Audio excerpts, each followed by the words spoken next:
Baba Saheb doctor Bhimrao Ambedkar ji का कल पुतला जलाने की कोशिश मध्य प्रदेश के ग्वालियर में हुई। दरअसल आपको बता दें कि इस मामले के अंदर पुलिस ने उसे हिरासत में लिया और एफआईआर भी दर्ज की गई है। लेकिन क्या आप जानते हैं कि एफआईआर जिन धाराओं के अंदर दर्ज की गई है वो कितनी गंभीर है? दरअसल आपको बता दें कि भारतीय न्याय संहिता लागू हो चुकी है इस वक्त भारत के अंदर, और उसकी धारा 223 के अंतर्गत आशुतोष दुबे नाम के व्यक्ति के खिलाफ यह मुकदमा दर्ज किया गया है। दरअसल आपको एक जानकारी और बता देता हूं कि ग्वालियर के अंदर जब हाईकोर्ट मूर्ति मामला उछला था तब भी आशुतोष दुबे के इस तरीके के बयान, इस तरीके की वीडियो, इस तरीके की कई चीजें हैं वो सामने आई थी।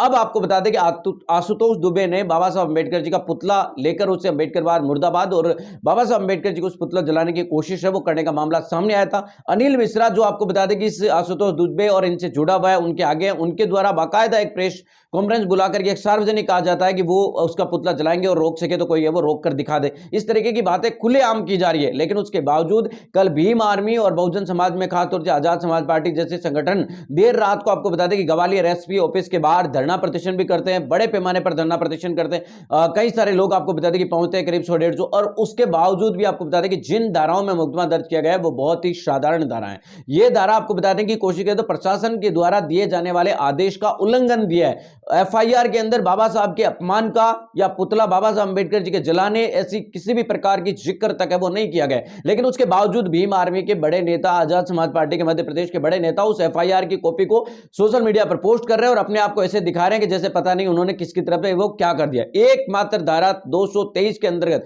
मुकदमा दर्ज किया गया है, जिसमें मैं आपको बताऊं कि ये एक तरीके से बेलेबल है, वो जमानत ये धारा है, इसके अंदर किसी भी प्रकार की गिरफ्तारी की भी है वो जरूरत नहीं पड़ती।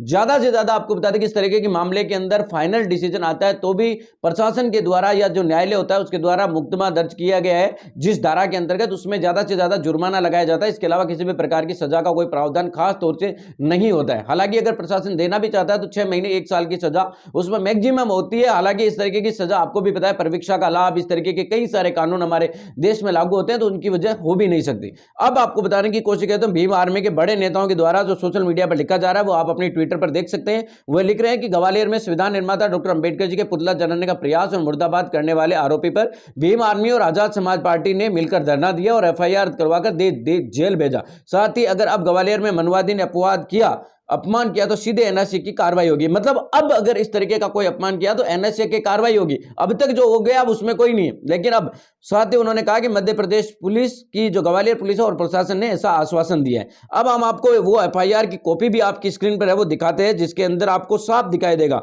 कि धारा 223 के अंतर्गत आपको बता दें कि यह मुकदमा दर्ज किया गया है। धारा 223B के अंतर्गत यह मुकदमा दर्ज किया गया है। मेरे कहने से नहीं बल्कि आप अभी गूगल पर जाइए और देखिए भारतीय न्याय संहिता 2023 की धारा 223 के अंतर्गत कितनी सजा हो सकती है। आप खुद आपको बता दें कि इस बात का आपको अंदाजा हो जाएगा। तो इतनी साधारण धाराओं के अंदर मुकदमा है वो दर्ज किया गया और भीम आर्मी और आजाद समाज पार्टी के राष्ट्रीय स्तर के, प्रदेश स्तर के नेता वहां पर देर रात को धरना दे रहे थे। वो वहां पर आपको बता दें कि प्रशासन की बात मान भी गए। ये एक तरीके से मध्य प्रदेश ग्वालियर के अंदर हुआ और ये कोई एक दिन की कहानी नहीं है, बल्कि मध्य प्रदेश के ग्वालियर में पिछले 1 साल से करीब यह घटनाक्रम पूरा चल रहा है। बार बार भीम आर्मी और आजाद समाज पार्टी की तरफ से कॉल भी दी जाती है, आंदोलन की चेतावनी दी जाती है, लेकिन कभी आंदोलन होता नहीं है। और उसके बाद चंद्रशेखर आजाद भी कई बार बोल चुके हैं कि वो ग्वालियर जाएंगे, लेकिन गए भी नहीं है। ग्वालियर के अंदर आप सभी जानते हैं कि जिस दिन से ये मैटर जो बाबा साहब अंबेडकर जी की मूर्ति वाला मामला आया था सामने, उसके बाद भीम आर्मी की उसमें एंट्री हुई थी और उसके बाद लगातार ये अनिल मिश्रा और इन तमाम लोगों के द्वारा बाबा साहब अंबेडकर जी का अपमान करने में किसी भी प्रकार की आपको बता दें कि कमी है वो कसर नहीं छोड़ी है। लेकिन उसके बावजूद मध्य प्रदेश के अंदर इतना बड़ा बहुजन समाज है, बाबा साहब अंबेडकर का जन्म आपको बता दें कि मध्य प्रदेश की